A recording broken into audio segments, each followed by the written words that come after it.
চেঁচামেচি আবার ফিরে এসেছে। তাই তিনি সবাইকে কদিনের জন্য একা ফাঁকা জায়গায় যেতে বারণ করছেন।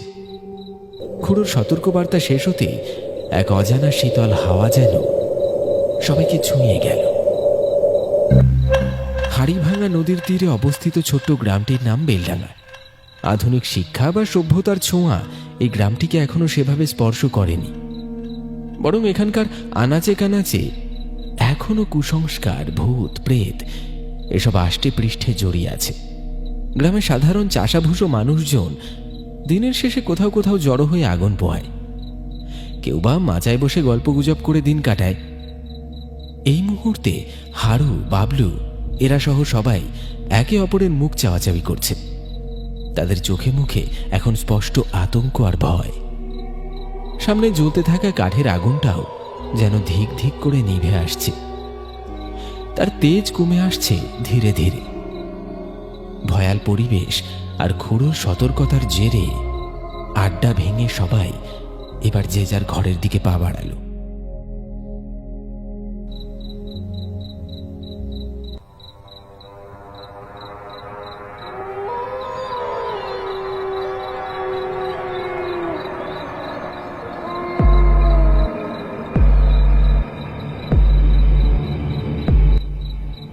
আজ বেশ দেরি হয়ে গেছে, রাস্তায় একটা কুকুরও দেখতে পাওয়া যাচ্ছে না।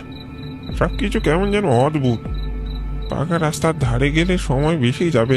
এক কাজ করি, হ্যাঁ, ওই ওই মাঠের আলটা ধরে যাই, তাড়াতাড়ি বাড়ি পৌঁছে যাব। গ্রামের একটি লোক নাম সনাতন, সে এক জমিদারের বাড়িতে কাজ করে ফিরছিল। এদিকে রাত বেশ হয়েছে। গ্রামের পথ ধরে না এসে সে শর্টকাট করার জন্য ফাঁকা মাঠের আল ধরে হাঁটছে।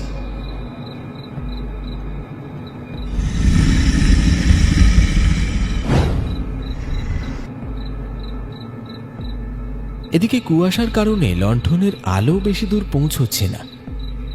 সনাতন দ্রুত পা চালাচ্ছে। একটা চাপা ভয় কাজ করছে তার মনে।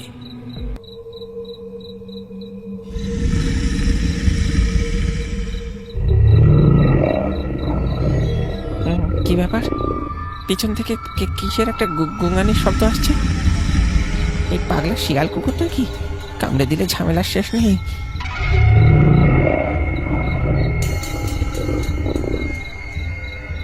সনাতন দ্রুত একবার পিছনে তাকালো, কিন্তু না, কেউ নেই। শুধু কুয়াশা আর ঝিঁঝি পোকার শব্দ। সে স্বস্তির নিঃশ্বাস ফেলে আবার হাঁটতে শুরু করল। হয়তো মনের ভুল।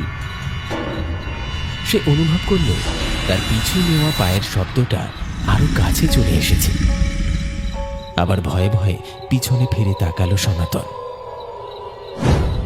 দূরে অন্ধকারে কুয়াশার আবছা ভেদ করে কেউ একজন স্থির দাঁড়িয়ে আছে। থমকে গেল, বুকটা ধরফর করে উঠল। শুকনো গলায় সনাতন সাহস জুগিয়ে ডাকল, কে কে কে দাঁড়িয়ে ওখানে? এই এই কে কে কে রে ওখানে? ঠিক করে বল তো। রাতের বেলা এসব আর কি ভালো লাগছে না কিন্তু।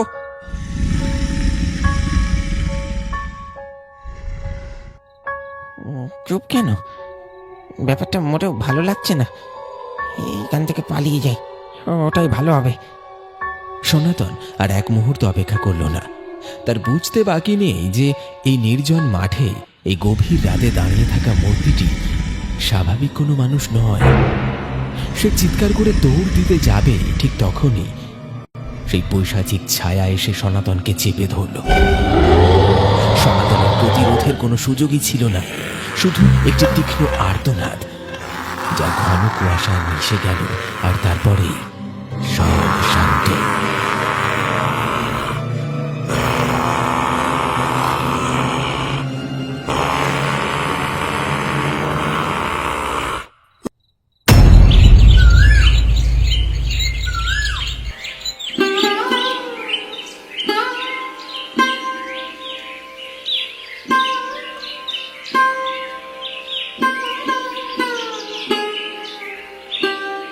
মাগো, কি হলো এটা? রঘুদা, তোমরা, তাড়াতাড়ি এসো। চিৎকার শুনে গ্রামের অনেকেই দৌড়ে এলো। বাবলু, নিতাই এবং রঘুকুড়ো সবার আগে পৌঁছালেন। আরে কি হলো রে, এত চেঁচাচ্ছিস কেন ভোরবেলা? সনাতন, কি সর্বনাশ! সনাতন মরে পড়ে আছে যে। কে কোথায় আছিস? তাড়াতাড়ি আয়, তাড়াতাড়ি আয়। সবাই ঘিরে ধরল সনাতনকে।